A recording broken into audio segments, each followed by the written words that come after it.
අයිබෝවන් අද විශේෂ දවසක්. ජනතාව අතරින් උද්‍යාග්‍රයෙන් නිපදූ නායකයාගේ උපන්දිනය අද.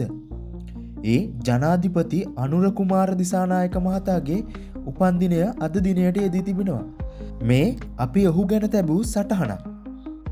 1968 නොවැම්බර් 24 දින අනුර කුමාර දිසානායක මහතා ශ්‍රී ලංකාවේ දේවහුව ප්‍රදේශයේ උපත ලැබුවා. ගොවි පවුලකින් අභියෝග මතකයන් අතරින් ඔහුගේ ජීවිතය ඇරඹුණා. පොඩි අත්දැකීම් ඔහුගේ චරිතයට කරුණාව, නියමය, සරලත්වය ගෙනාවා.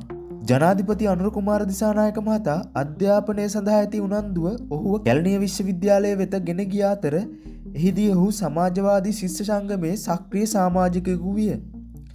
සිසුන්ගේ අයිතිවාසිකම්, සාධාරණය හා සමාජ විග්‍රහය වෙනුවෙන් කළ සටන් ඔහුගේ දේශපාලන මඟට පදනමක් විය.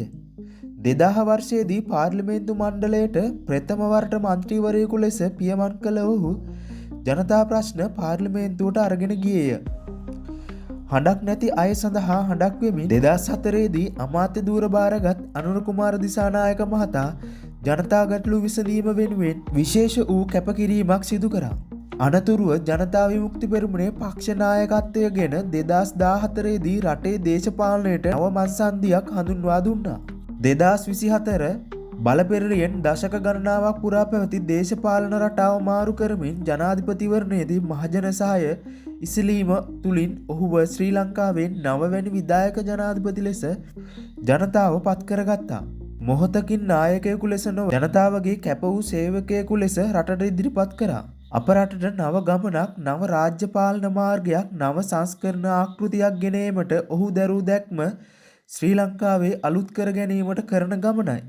දූෂණයට විරුද්ධ සටන, වගකිව යුතු පාලන තන්ත්‍රයක් තැනීම සඳහා වූ කැපවීම සහ ජනතාවට ගරු කරන රාජ්‍ය පද්ධතියක් ගොඩනැවීම ඔහුගේ ප්‍රමුඛ අරමුණු වේ.